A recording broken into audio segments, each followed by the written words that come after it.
नमस्कार। एक बार फिर से आप सबका स्वागत करता हूं आपके अपने विधिज्ञ के प्लेटफॉर्म में। जैसा कि हम लोग प्रायरली ही काफी सारे सेशंस लगभग 4 से 5 सीरीजेस आपके हो चुके हैं इस पर्टिकुलर इंटरेस्टिंग क्वेश्चन सीरीज में। तो आज के इस क्वेश्चन ऑफ द डे 6 में हम एक और दूसरा इंटरेस्टिंग क्वेश्चन आप लोगों के समक्ष लेकर के आ रहे हैं। और ये एक ऐसा क्वेश्चन है जो कई बार आपके जुडिशियल सर्विस एग्जामिनेशन में, जैसा कि मैं प्रायरली में भी कह चुका हूं कि हम जो भी इंटरेस्टिंग क्वेश्चन सीरीज यहाँ पर डिस्कस कर रहे हैं वो क्वेश्चन निश्चित रूप से किसी न किसी जुडिशियल सर्विस एग्जामिनेशन में ऑलरेडी पूछा हुआ है और अपने आप में है भी बड़ा इंटरेस्टिंग। तो उन पर्टिकुलर क्वेश्चंस के सही आंसर फॉर्मेट को समझते हैं, उसके लीगल रीजनिंग को समझते हैं। ये आपको प्री और आपके मेंस एग्जामिनेशन और कई बार जब हाइपोथेटिकल काइंड ऑफ क्वेश्चन या प्रॉब्लमेटिक क्वेश्चन आपके इंटरव्यू में, इंटरव्यू बोर्ड के द्वारा पूछा जाता है, तो भी इस प्रकार के क्वेश्चन पूछ ले जाते हैं। तो उस पॉइंट ऑफ व्यू से भी ये रेलेवेंट है। आइए देखते हैं कौन सा क्वेश्चन है। So question is, a woman after a quarrel with her husband ran to a well stating that she would jump into it and she was caught by some persons before she could reach it.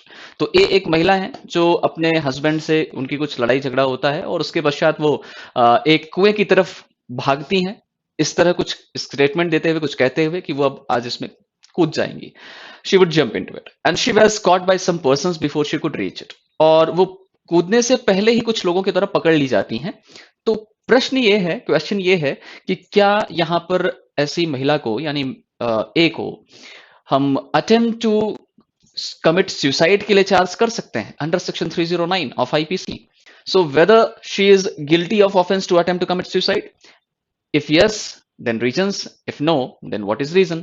And also refer to the case law, if any, on the point. So this particular question is already being asked in Haryana Judicial Services as well as in Delhi Judicial Services.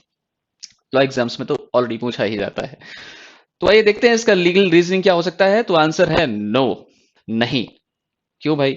A is not guilty of the offence of attempt to commit suicide at she is in still preparatory stage, क्योंकि अभी भी वो तैयारी के स्तर पर ही उनका act, उनका कृत्य कहा जाएगा। राइट? तो ये अटेम्प्ट के रियल में या अटेम्प्ट के कक्ष में अभी तक एंटर नहीं किया, उसमें प्रवेश नहीं किया है। इसी से मिलता जुलता एक ऑलरेडी केस लॉ है, रमक्का केस के नाम से, जिसे हम जानते हैं, मद्रास हाई कोर्ट ने उसे डिसाइड किया है और इसके भी फैक्ट्स इस पर्टिकुलर दिए हुए इलस्ट्रेशन से काफी मैच करता है।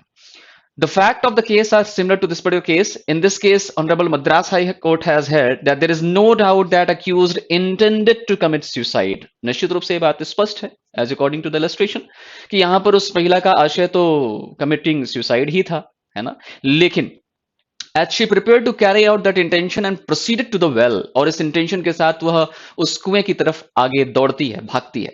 She might have, however, still changed her mind and she was caught before she did anything which might be regarded as the commencement of the offense.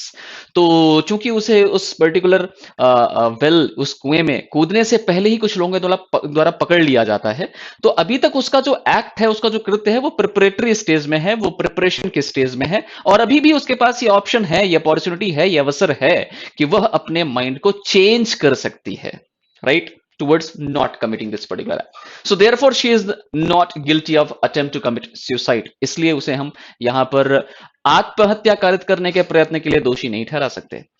तो finally it can be said that in the given illustration, given case, she is in preparatory stage and she has not entered into the realm of attempt. तो वो अभी प्रयत्न के कक्ष में या प्रयत्न के एम्बिट में एंटर नहीं की है। As she was still in position to change her mind, so she has not committed the offense of attempt to commit suicide. Section 309 IPC attempt to commit suicide को पनिशेबल बनाता है, दंडनीय बनाता है और उस पॉइंट ऑफ व्यू से लिखता है कि whoever attempts to commit suicide and does any act towards the commission of such offense, such person can be punished. और इसके लिए पनिशमेंट 1 year imprisonment है, 1 साल तक का कारावास है।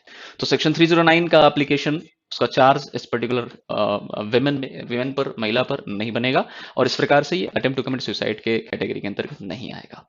क्लियर है? So this is one of another interesting question और इसी प्रकार से हम दूसरे पर्टिकुलर सेशन में, दूसरे पर्टिकुलर सीरीज में कुछ और आपके लिए इंटरेस्टिंग क्वेश्चन की सीरीज में इसे कंटिन्यू करेंगे। I am hoping that you people are enjoying this particular interesting question series. और अगर आपको ये अच्छा लगता है then please do like, do share and do subscribe this particular channel, that is Vidhigya. And if you have any kind of query, if you have any kind of suggestion, you can definitely put it on the comment box, ताकि हम लोग उसको देख सकें, जान सकें, observe कर सकें आपको क्या रिक्वायर्ड है, क्या आवश्यकता है, और उस रूप में आपके लिए हम कुछ ना कुछ प्रोवाइड करते रहें। Right, that is one of the important thing to discuss there with. Further, another important thing, Vidhigya Juris is introducing a next batch। और इस पर्टिकुलर बैच में जो भी पर्टिकुलर जुडिशियल एस्पिरेंट चाहते हैं, एक बेहतरीन तरीके से अपनी तैयारी के आयाम को दिग्दर्शित करना चाहते हैं, प्रिपरेशन की स्टेज में विधिज्ञ उनका साथ निभाएगा। और अगर आप इंटरेस्टेड हैं then please please read this particular notification and get the all kind of information in the given contact number। आप इस contact number में information प्राप्त कर सकते हैं। If you have any kind of query as to any kind of thing as to admission or any kind of query, you can contact in this particular given number। This is all. Thank you for this session. Thank you again।